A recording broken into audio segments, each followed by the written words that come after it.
عليكم ورحمة الله وبركاته. وعليكم السلام ورحمة الله وبركاته. الحمد لله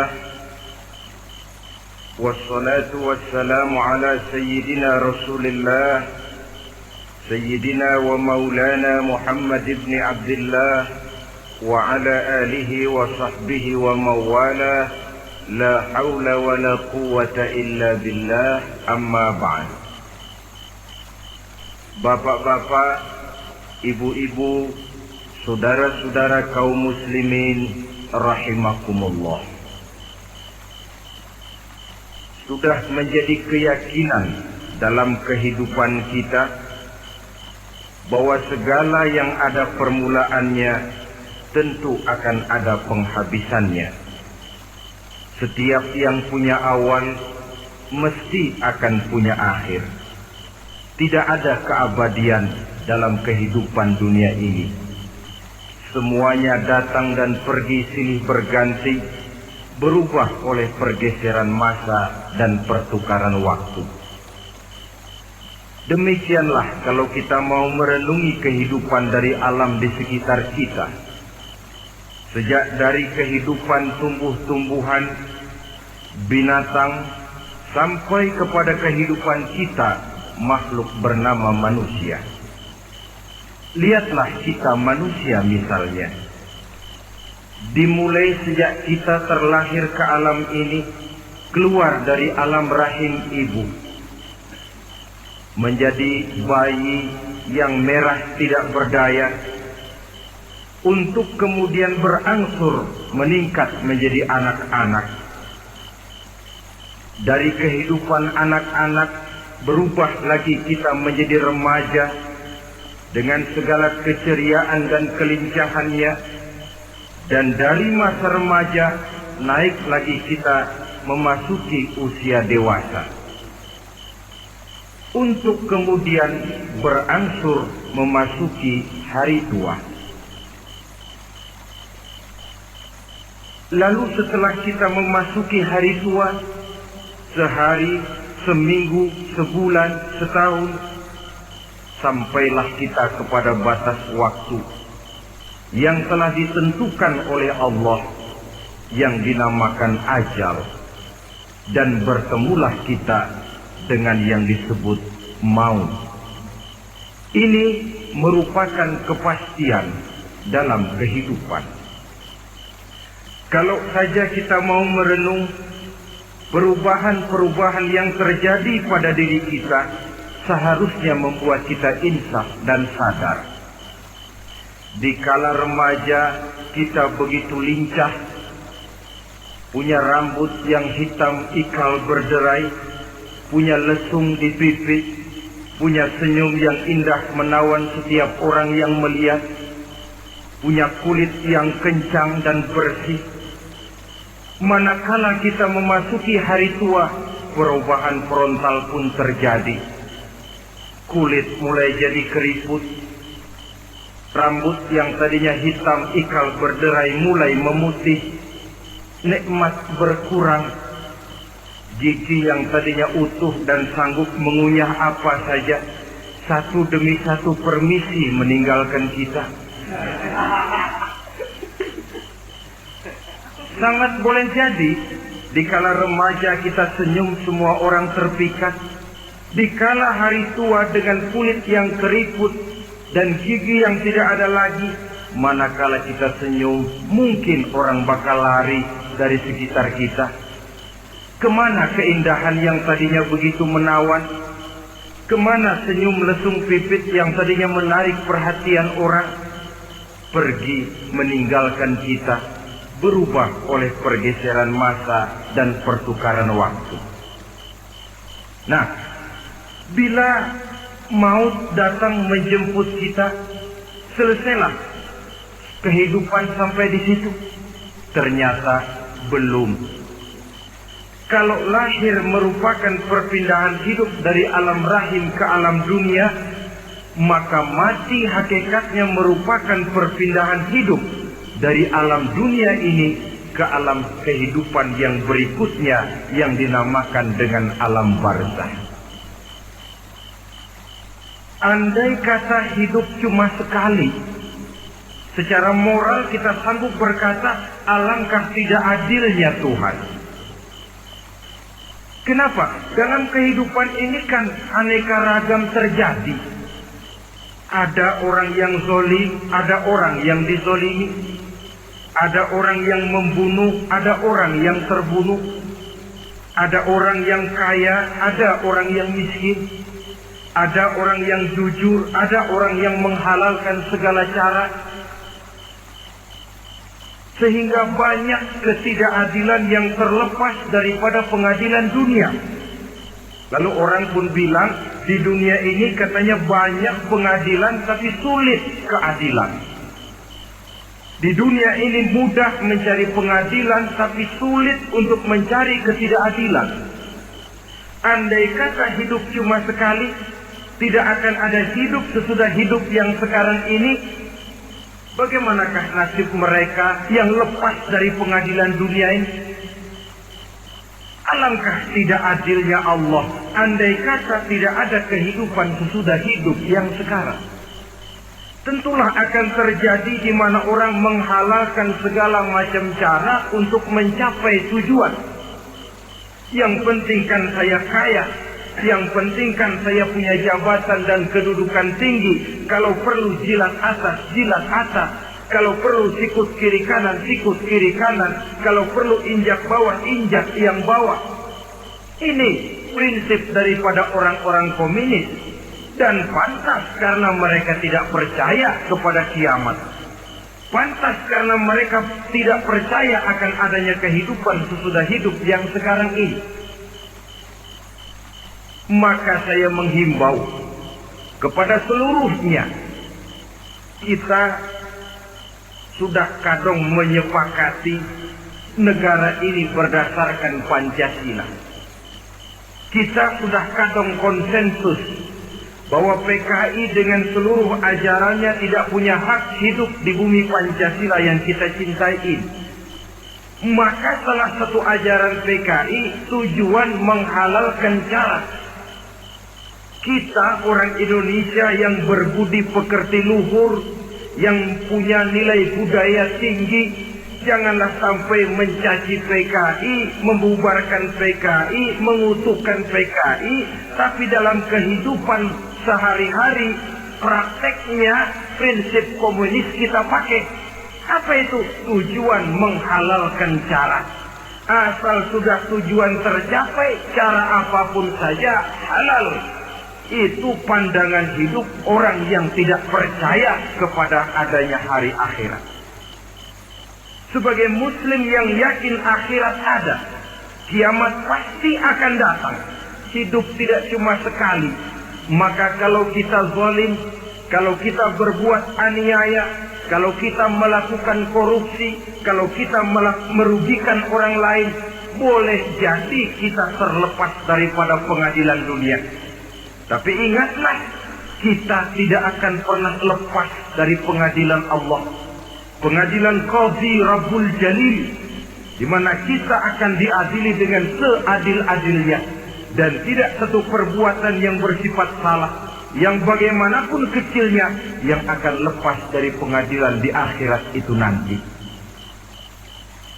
Pantas saja kalau satu hari malaikat Jibril datang menasihati Rasulullah Sallallahu Alaihi Wasallam, yang artinya juga menasihati kita semua.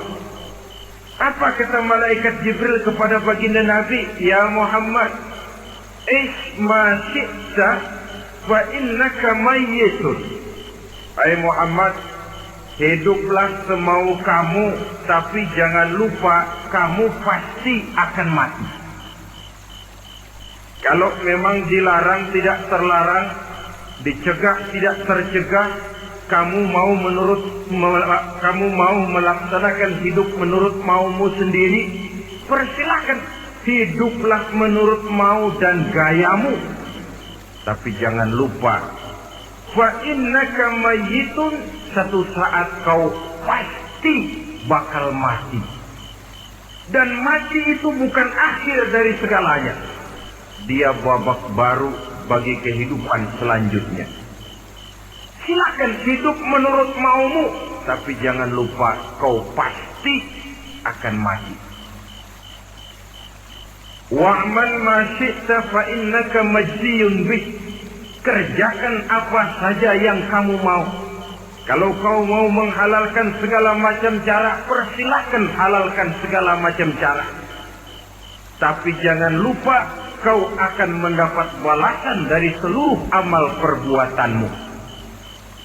Wa ahbib ma syi'ta fa innaka mufariquhu. Dan cintailah apa saja yang mau kau cintai. Kau cintai anak istrimu, silahkan. Kau cintai harta bendamu, tafadhal. Kau cintai tanah airmu, kau cintai pangkat dan jabatanmu, persilahkan. Tapi jangan lupa, fa innaka mufariquhu. Kau pasti akan berpisah dan akan meninggalkan segala yang kau cintai itu. Apa artinya ini buat kita? Ternyata sesudah maut datang menjemput kita, ada kehidupan sesudah hidup yang sekarang ini. Ini yang mendorong kita untuk dalam kehidupan di dunia ini tidak melakukan prinsip saenake dhewe, semaunya sendiri saja, asal perut kenyang, asal pangkat tinggi, asal harta dapat. Masa bodoh dengan merugikan orang lain, masa bodoh dengan menipu orang lain. Iku jenenge saenake dhewe. Muslim tidak diajarkan. Ingat manusia, setelah kau mati, setelah kiamat datang, kau akan dibangkitkan, kau akan dimintakan pertanggungan jawab tentang kehidupan yang sekarang ini. Saudara hadirin, oleh sebab itu kalau kita bicara soal kiamat, soal akhirat, ini memang masalah yang gaib, yang sepenuhnya tidak bisa dicernakan dengan kemampuan penalaran intelektual. Dasar di dalam membicarakan ini tidak lain adalah iman kita kepada Allah Subhanahu wa ta'ala. Bukan cuma zaman sekarang, dari zamannya Nabi. Orang itu kalau sudah bicara kiamat, bicara akhirat, ada yang ragu-ragu, ada yang menolak sama sekali. Bukan dari zaman sekarang, dari zaman dulu.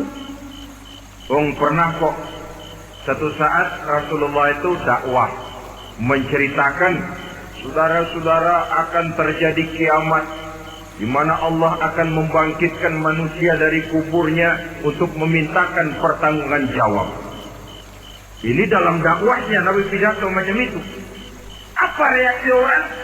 Yang beriman ya mantap, tapi yang tidak beriman, bajingan-bajingan Quraisy ini,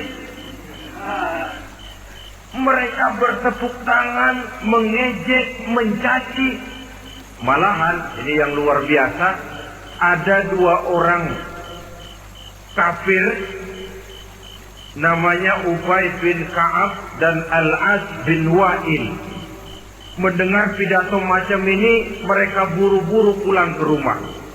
Ngapain? Ngambil pacul. Lalu berangkat nyari kuburan tua. Dia gali itu kuburan. Tulang-tulangnya diangkut, dibawa ke depan Nabi. Ya Muhammad, tulang-tulang yang udah hancur begini, siapa yang bisa ngidupin lagi?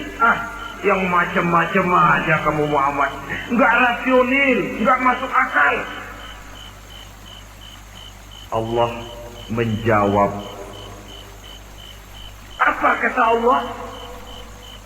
وَضَرَبَ لَنَا مَثَلًا وَنَسِيَ خَلْقَهُ قَالَ مَنْ يُحْيِي الْعِظَامَ وَهِيَ رَمِيمٌ قُلْ يُحْيِيهَا الَّذِي أَنْشَأَهَا أَوَّلَ مَرَّةٍ وَهُوَ بِكُلِّ خَلْقٍ عَلِيمٌ. Mereka memberikan perumpamaan kepada kami, kata Allah. Mereka melupakan asal kejadiannya. Mereka bertanya, siapa yang sanggup menghidupkan tulang belulang yang sudah hancur kayak begini? Qul yuhyiha alladhi ansaha awwala marrah. Katakan kepada mereka Muhammad, yang akan menghidupkannya adalah Dia yang telah menciptakannya pertama kali dulu. Kalau Dia sanggup menciptakan, Dia tentu lebih sanggup lagi untuk mengembalikan reproduksi ciptaan itu sebagaimana semula. Yang paling kasihan yang ragu-ragu, akhirat itu ada apa enggak sih? Kiamat itu ada apa enggak sih? Lantaran ragu-ragu, terombang-ambing dia antara harapan dan putus asa, antara kenyataan dan idealisme. Ada yang buta sama sekali 100% terhadap keadaan-keadaan sesudah mati. Perhatian mereka hanya tercurah kepada kehidupan sebelum mati. Yang mereka perhatikan siang dan malam tidak lebih daripada urusan perut. Pergi pagi pulang sore, peras keringat, banting tulang. Cuma soal makan, soal minum, soal pakaian, soal kendaraan, soal rumah tangga, soal anak, soal istri. Yang mereka pentingkan hanya soal-soal politik misalnya, ekonomi, pembangunan dan industri. Untuk soal-soal kayak begitu, bias betul. Habis seluruh waktu untuk memikirkan, meningkatkan kebudayaan, politik, sosial, ekonomi. Kadang-kadang kurang tidur, kurang istirahat, berkeliaran ke sana kemari ke tempat yang jauh-jauh. Sampai-sampai kadang-kadang terkena stres, penyakit darah tinggi, ginjal, lever, untuk memikirkan hal-hal yang semata-mata karena dunia saja. Lantas boleh jadi mereka mendapatkan kekayaan yang berlimpah ruah, mendapatkan kedudukan yang tinggi, nama yang semerbak, dikenal orang di barat dan di timur, di utara dan di selatan. Tetapi alangkah kecewanya mereka jikalau datang ajal menjemput nyawa, mati mereka meninggalkan harta yang banyak, nama yang masyhur. Mereka disebut dengan jasa-jasanya.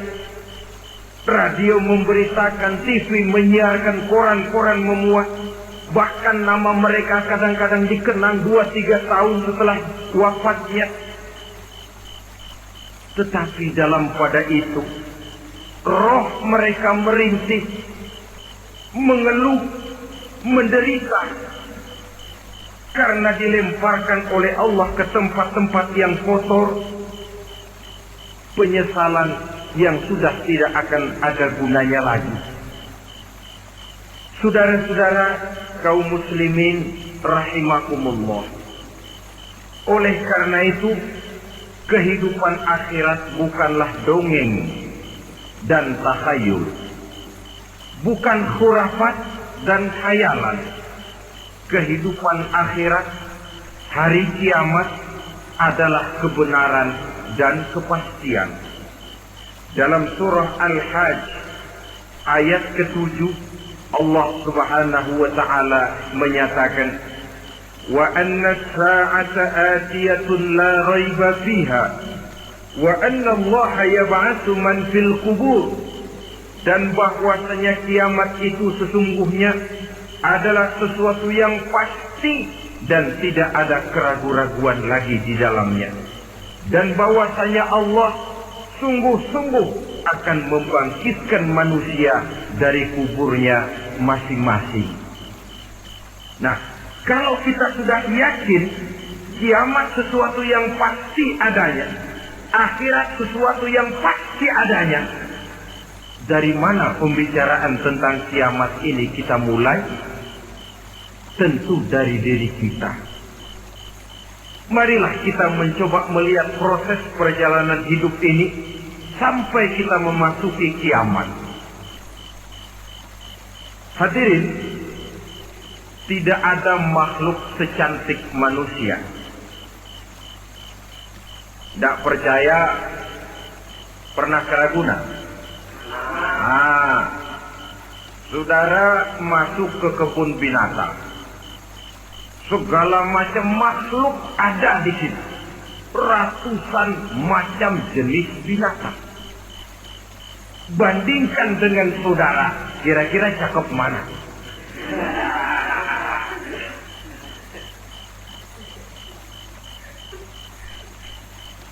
Dari seluruh makhluk yang diciptakan Allah itu, manusia fi ahsani taqwim, dalam bentuk yang paling sempurna, sejak susunan biologis sampai kemampuan berpikir. Biologis kita ya Allah, diciptakan kita begini rupa. Diberikan 2 kaki untuk berjalan, 2 tangan untuk bekerja. Diberikan 2 mata, dua-duanya di depan. Pernah saudara mikir kalau mata kita yang satu di depan, yang satu di belakang? Rasanya nggak laku kacamata.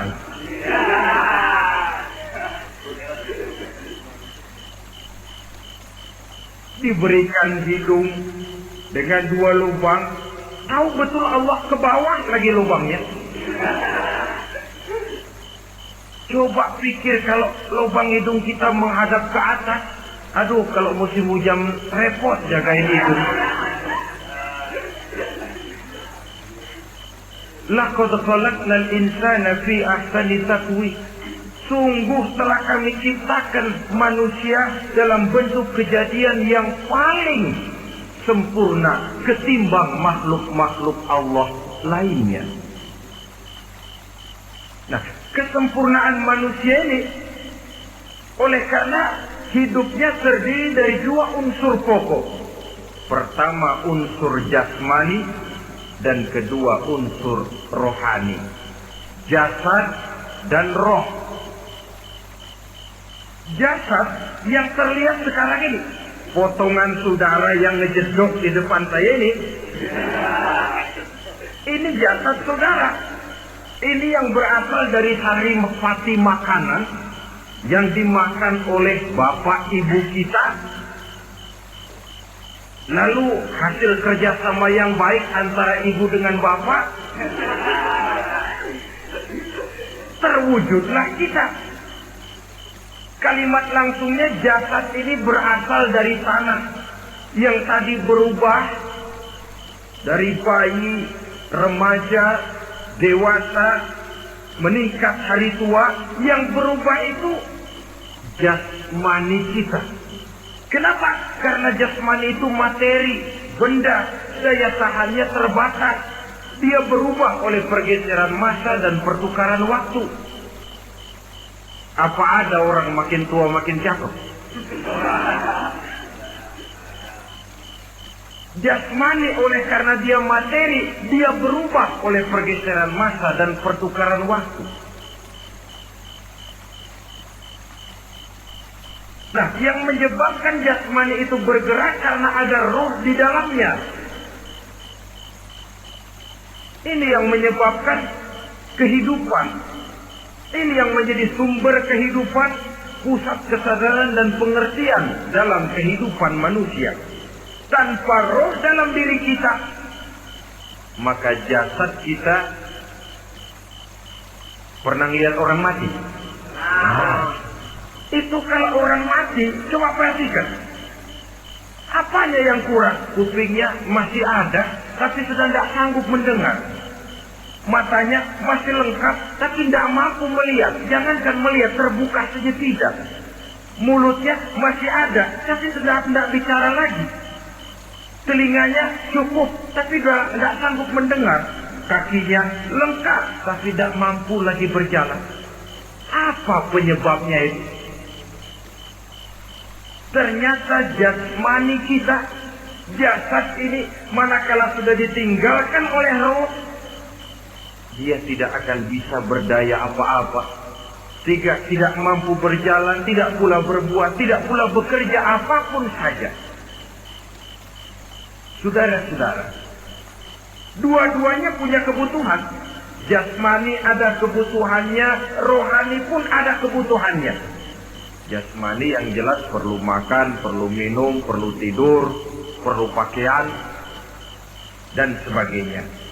Nah, apabila saat berpisah datang, ajal sampai, berpisahlah roh dan jasad. Dan itulah yang dinamakan dengan maut. Jadi apa sih mati itu? Mati adalah berpisahnya roh dengan jasad. Sebab itu Islam sangat menganjurkan kita untuk banyak-banyak mengingat mati.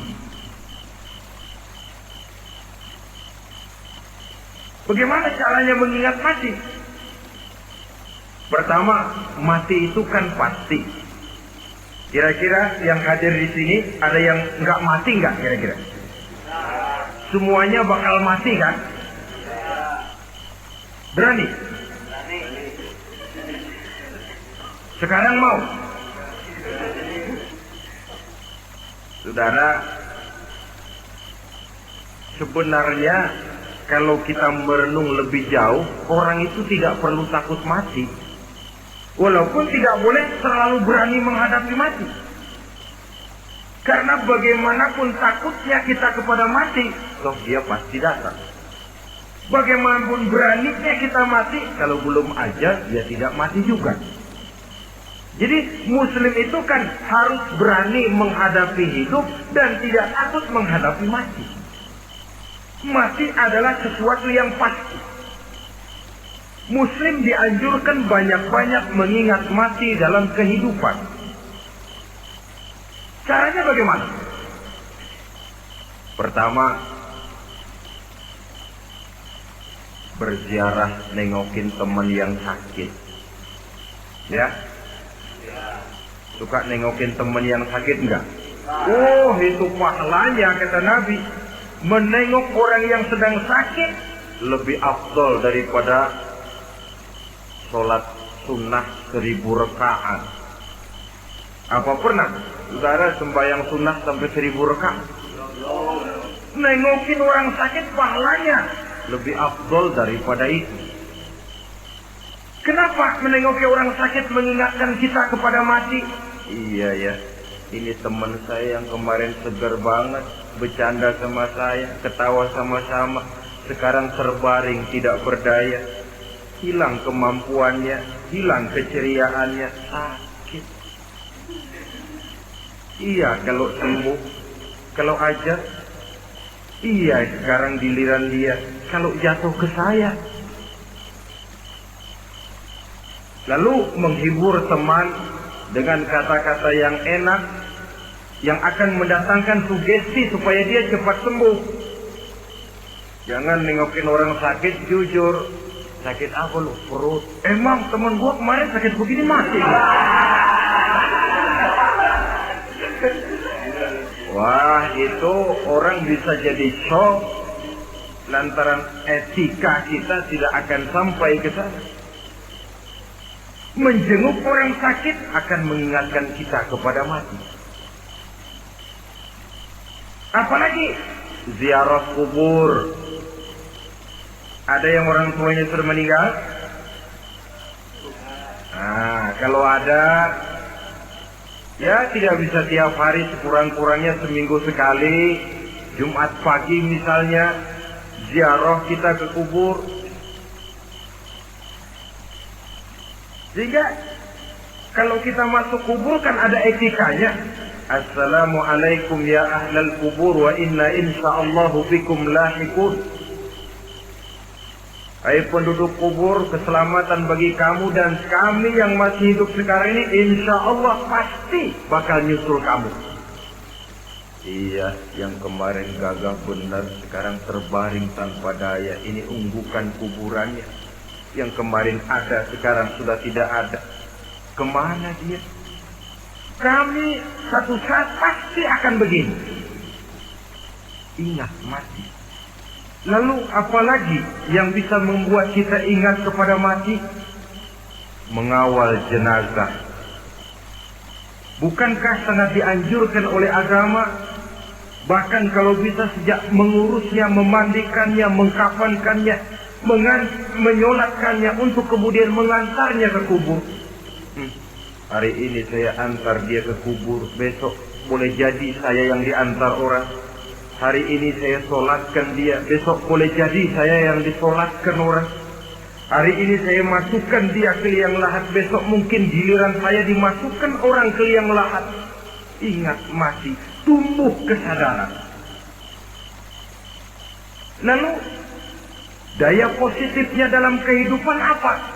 Nah, saudara-saudara hadirin, orang yang mengingat mati bukan lantas menjadi lemah dalam kehidupan, menjadi putus asa, sedikit semangat, terbentur kesulitan, mudah frustasi. Bukan itu tujuannya kita diperintah mengingat mati. Jelasnya Islam menganjurkan kita untuk mengingat mati guna maksud-maksud yang positif, supaya orang lalu sadar hidup ini cuma sebentar.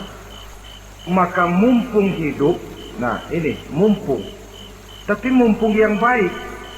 Mumpung hidup, maka hidup yang singkat ini harus saya pergunakan dengan sebaik-baiknya, melakukan kebajikan yang sebanyak-banyaknya, menjauhkan rasa malas, menunggu keajaiban yang datang dari langit, berleha-leha, bermain-main, sementara maut kalau dia datang tidak pernah main-main. Pantas kalau seorang penyair bernama Syauqi memesankan, tazawwad bitaqwa fa innaka la tadri idza hanna al-lailu hal ta'ishu ila al-fajr, kam min sahihin mata min ghairi illatin wa kam min alilin 'asha hinan min ad-dahri. Persiapkan dirimu dengan takwa, sebab kamu tidak tahu apabila malam datang kamu masih bisa hidup apa enggak besok pagi. Apa ada jaminan saudara yang kumpul di depan saya malam ini besok masih bisa hidup? Ada jaminan? Tidak ada sama sekali. Kam min sahihin mata min ghairi illatin. Berapa banyak orang sehat mati enggak pakai sakit lagi. Sebabnya kadang-kadang ringan saja. Ada yang cuma jatuh di kamar mandi, mati. Ada yang cuma ketiban pensil.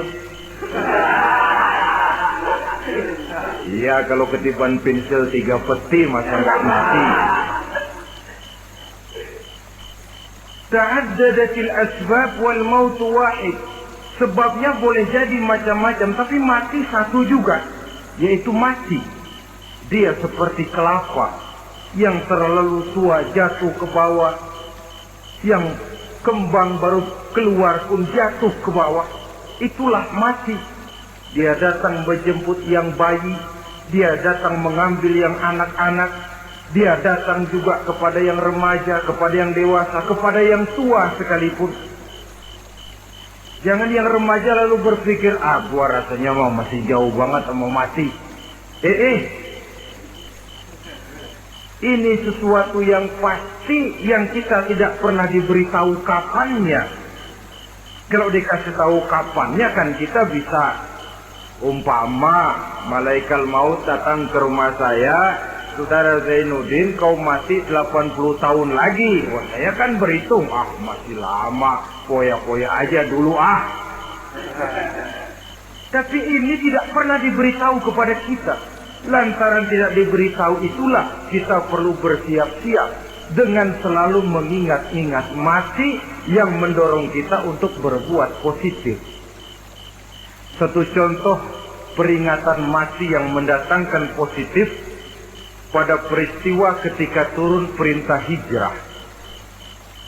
Ketika di Mekah sudah terpepet turun perintah hijrah.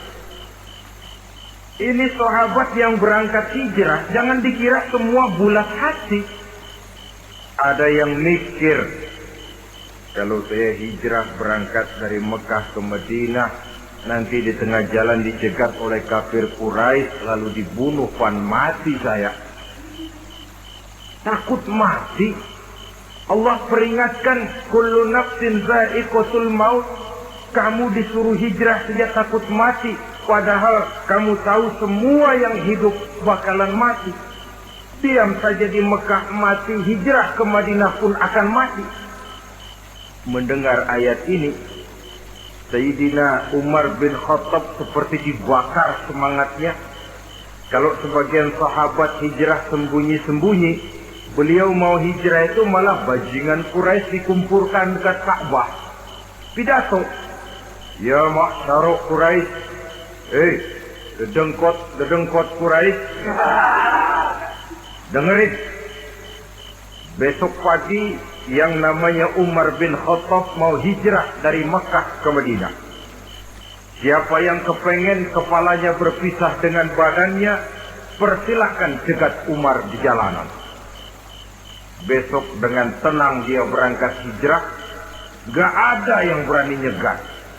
Tuh Quraisy juga barangkali mikir, gue ngapain nyegat penyakit.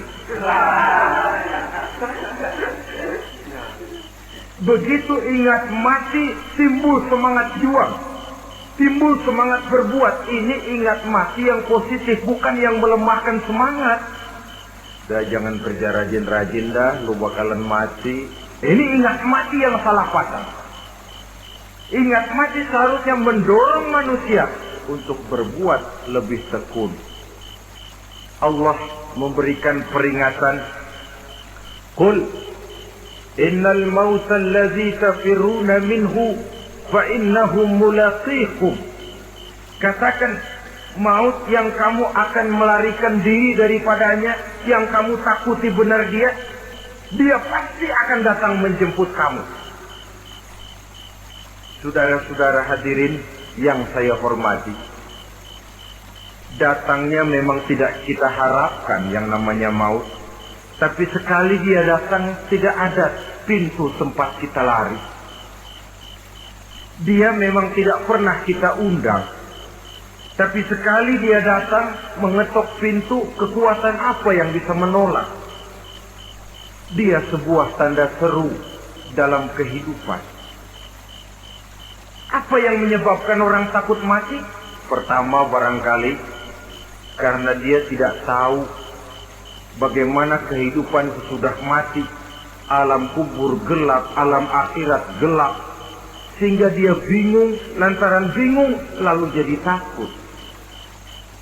Yang kedua boleh jadi oleh bayangan-bayangan dosa yang pernah dia kerjakan di dunia ini. Kerjanya cuma menumpuk dosa. Dia gembira, bahagia, tertawa di atas tumpukan dosanya. Merasa segan berpisah dengan seluruh kehidupan ini. Sehingga boleh jadi maut adalah sesuatu yang ditakutkannya benar dalam kehidupan. Tapi bagaimanapun takutnya, tidak ada tempat lari dari dia. Dalam ayat lain Allah jelaskan, Aynama takunu yudrikumul mautu walau kuntum fi burujim musayyada. Di mana saja kamu berada, dalam benteng yang paling tangguh sekalipun, maut pasti akan datang menjemput kamu. Nah, bagaimana caranya maut datang menjemput kita? Bila datang dia, sang malaikat pencabut nyawa, malaikat Israel namanya, hendak mengambil ruh kita.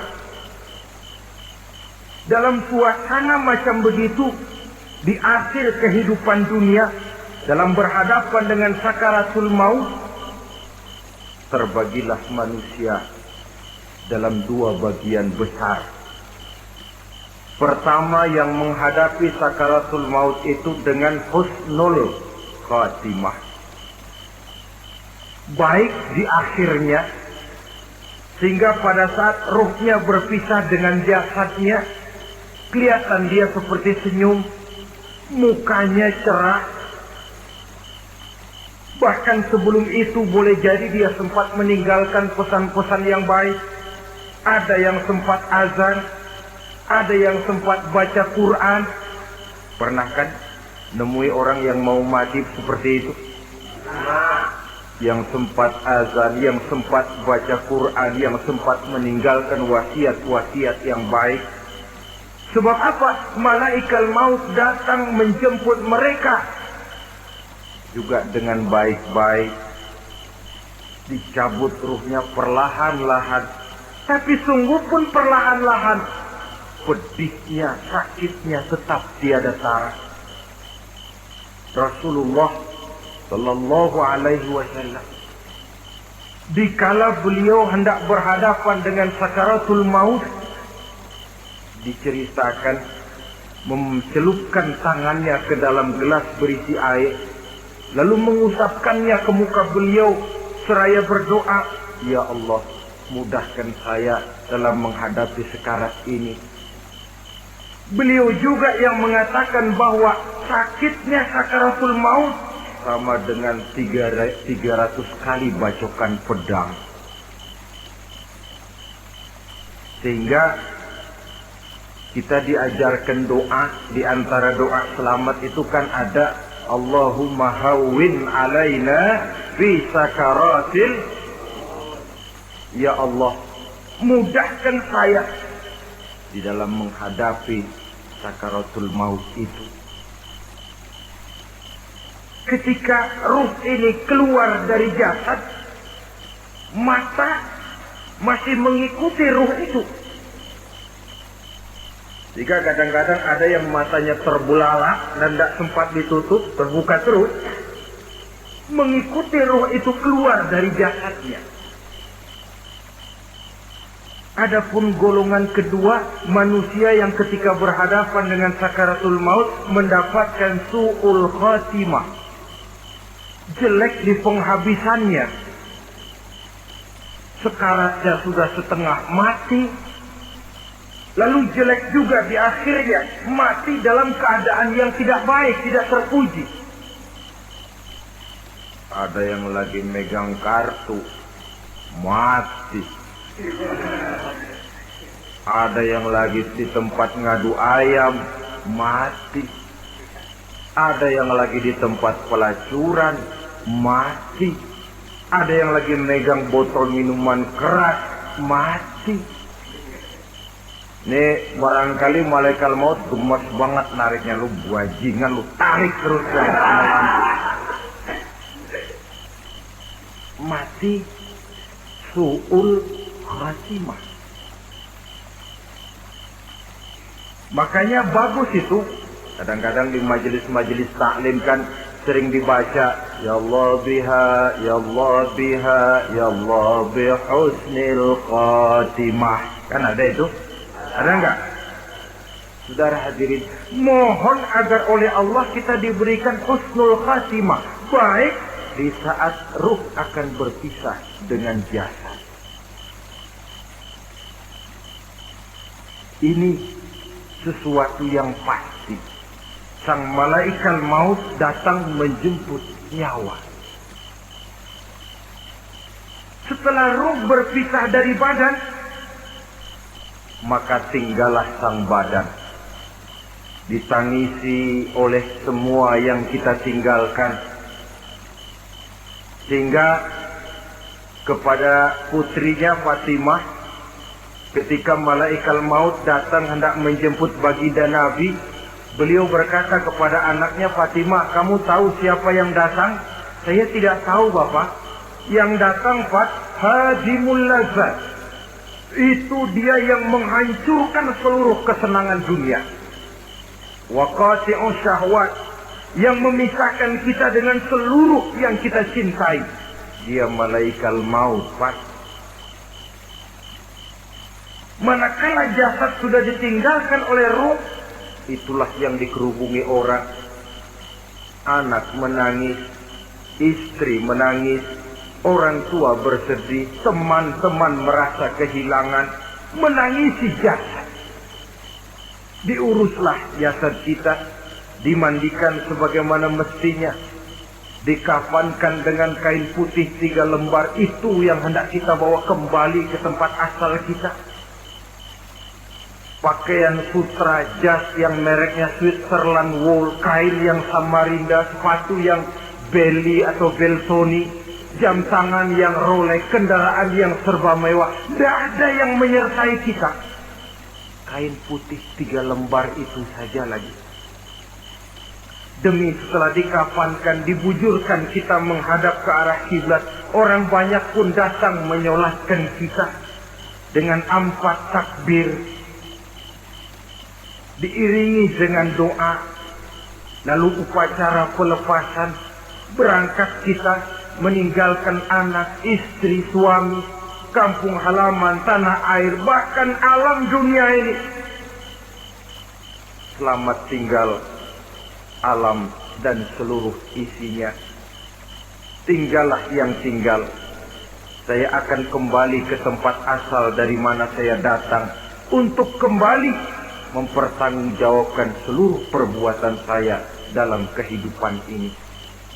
Manakala upacara pelepasan selesailah sudah, dimasukkan kita ke keranda jenazah, digotong orang, bismillah wa ala millati rasulillah, dibawa ke tempat peristirahatan terakhir katanya. Padahal dulu kalau mau kita istirahat, ke villa lah kita, ke Bali lah kita, ke Hong Kong lah kita, ke tempat-tempat tamasya yang indah. Oh, rupanya akan sampai juga perjalanan menuju tempat peristirahatan terakhir, yang luasnya tidak akan lebih dari 2 kali 1 meter. Diusung orang kita, diantarkan orang banyak. Manakala sampai ke atas liang lahat, pengusung jenazah dibuka, diturunkan kita ke liang lahat, dibaringkan. Gumpalan tanah akan jadi bantal kita. Muka dibuka, dihadapkan ke arah kiblat. Setelah itu ditutup liang lahat kita dengan kayu. Masih belum kurang, diuruk dengan tanah. Yang menguruk orang-orang yang tadinya mencintai kita, menyayangi kita. Tapi ketika jasad sudah ditinggalkan ruh, habis rupanya cintanya. Coba jasad kalau sudah ditinggalkan ruh, 3 hari aja di rumah serem. Ya mayit, siapa yang betah nemenin mayit?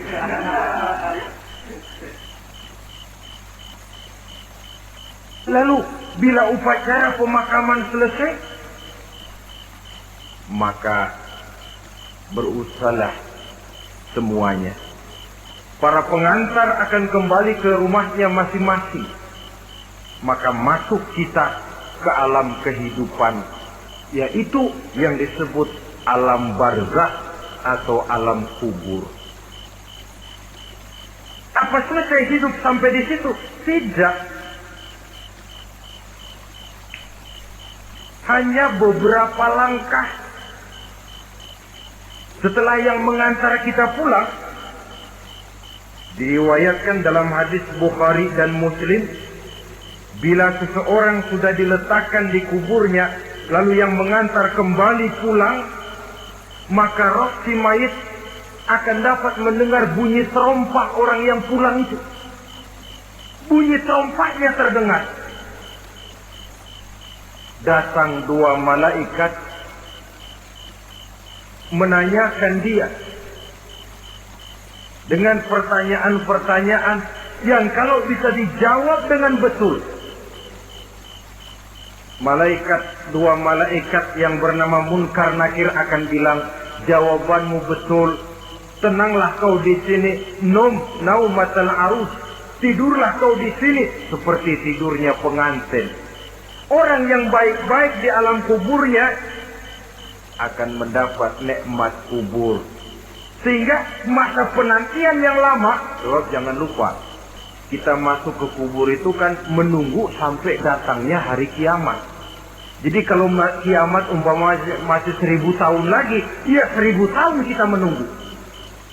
Orang yang baik-baik, penantian di alam kubur, kata malaikat, naumatal arus, tidurlah kamu seperti tidurnya pengantin. Bagaimana sih tidurnya pengantin? Enggak berasa.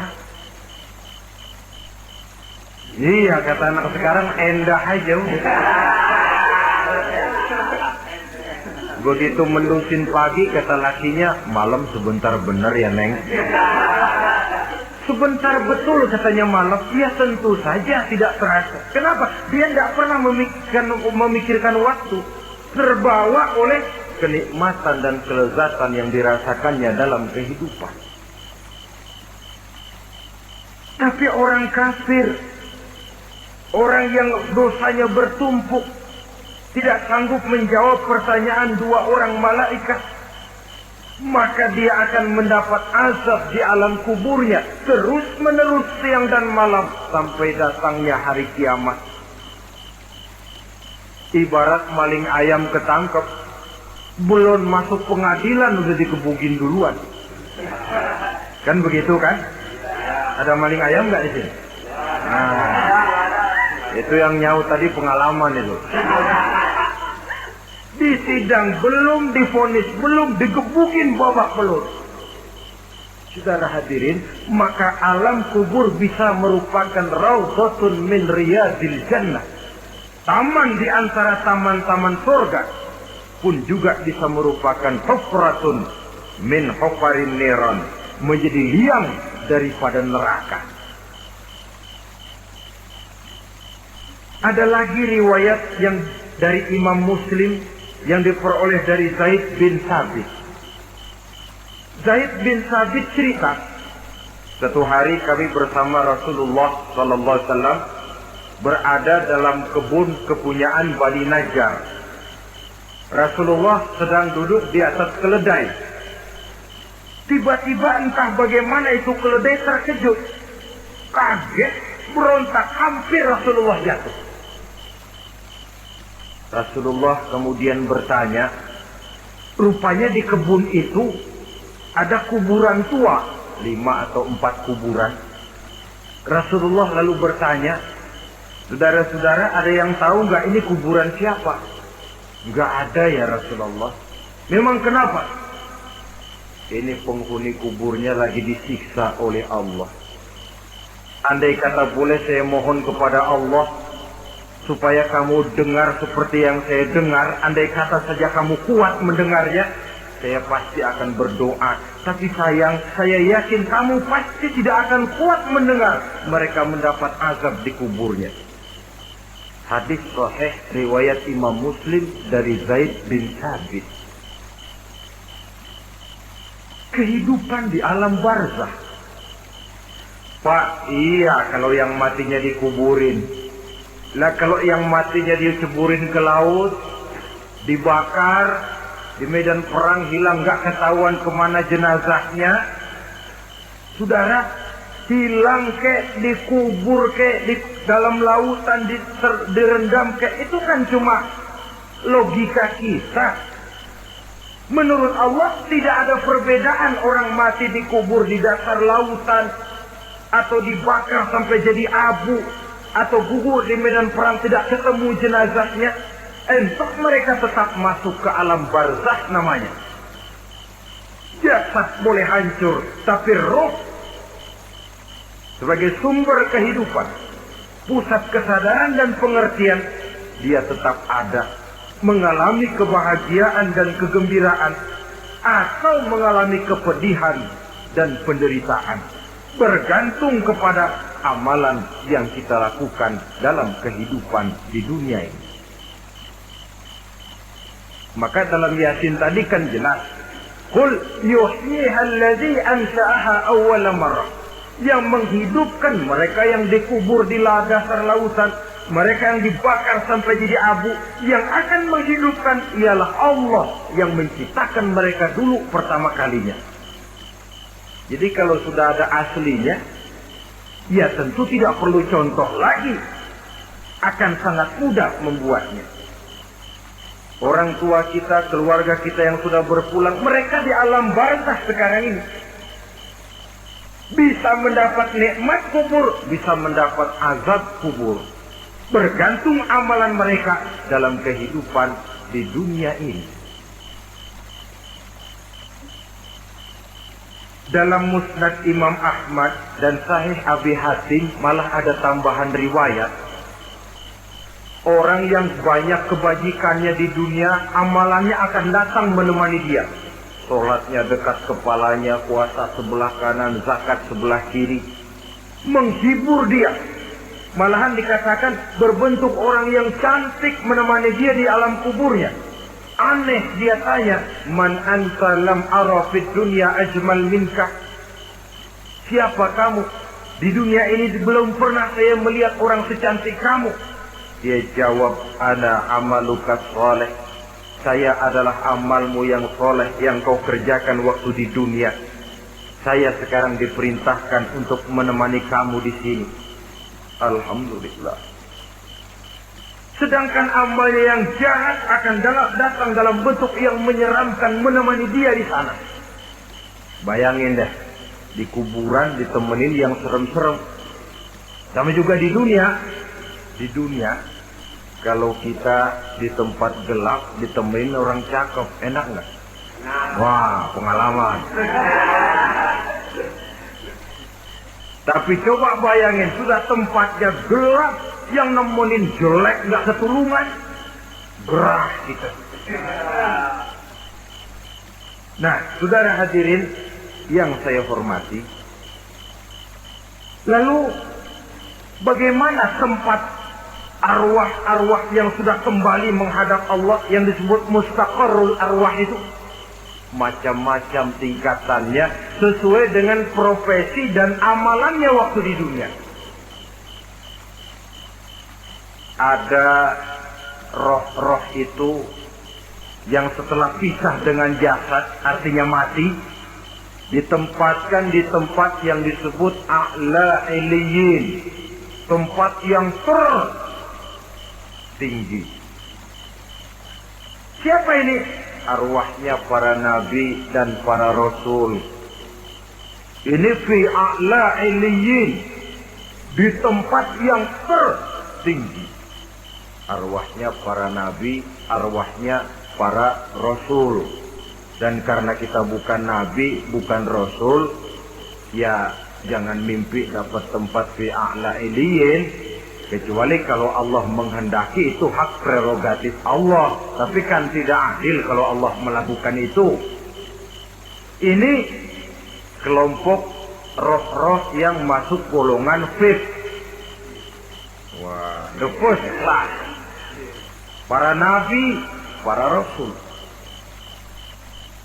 Lalu ada pula roh-roh itu yang setelah pisah dengan jasadnya diumpamakan seperti burung-burung hijau yang berterbangan di perkebun-kebunan surga. Roh siapa mereka ini? Rohnya para syuhada, orang-orang yang mati syahid gugur membela agama. Nah, ini bedanya orang mati syahid dengan pahlawan, ya. Apa bedanya syuhada dengan pahlawan? Kalau syuhada, orang yang gugur membela agama, niatnya karena Allah, mati syahid. Kalau pahlawan, orang yang gugur membela negara, orang yang dianggap berjasa kepada pemerintah. Klimaksnya, kalau orang mati syahid, jelas surga. Tapi pahlawan, belum tentu surga. Kenapa? Bergantung kepada negara macam apa yang dibelanya dan pemerintah model mana yang dibelanya. Di negara-negara komunis misalnya, banyak nggak pahlawan? Dengan sekian tanda jasa yang mati di medan perang dan sebagainya. Kira-kira pahlawan komunis masuk surga nggak? Ya, kalau pahlawan komunis masuk surga, kita nggak kebagian kapling di surga barangkali. Inilah bedanya pahlawan dengan orang mati syahid. Kemudian ada pula roh itu yang tertahan di pintu surga. Tertahan di pintu surga. Ini seperti tadi, orang yang mati syahid tapi masih ada kaitan di dunia. Rasulullah pernah ditanya orang, ya Rasul, kalau saya maju ke medan perang bela agama, mati syahid, apa saya masuk surga? Iya, masuk surga. Kecuali kata Nabi, kalau masih punya utang. Nah, tertahan di pintu surga. Ada pula roh itu yang tertahan di alam kuburnya. Ini umumnya seperti tadi itu. Ada mempunyai dosa, mempunyai kesalahan, sehingga merasakan azab kubur. Ada juga roh itu yang tertahan di permukaan bumi. Mereka yang dalam hidup selalu menumpuk dosa-dosa yang besar, meninggal sebelum keburu untuk bertaubat. Saudara hadirin yang saya hormati, inilah yang kita khawatirkan. Sebab jikalau pada saat roh sudah datang, jikalau saatnya roh datang berpisah dengan jasad, menemukan sakaratul maut, saat itu taubat sudah tidak akan ada gunanya lagi. Masuk ke alam kubur, mendapat azab kubur sampai datangnya hari kiamat. Berapa lama diazab di alam kubur ini? Menunggulah kita sampai datang saatnya kiamat. Nah, saudara-saudara, apa tanda-tanda hari kiamat? Kapan dia akan datang? Bagaimana hal ihwal manusia pada saat terjadi kiamat? Bagaimana alam ini? Bagaimana perhitungan di padang mahsyar? Insya Allah akan saya ungkapkan pada bagian kedua dari ceramah ini. Insya Allah kita akan lanjutkan pembicaraan ini sampai kepada terminal paling akhir, surga dan neraka. Inilah saja pertemuan kita pada kesempatan kali ini. Terima kasih banyak atas segala perhatian. Mohon maaf atas segala kekurangan. Wabillahi taufiq wal hidayah. Wassalamualaikum warahmatullahi wabarakatuh. Waalaikumsalam warahmatullahi wabarakatuh.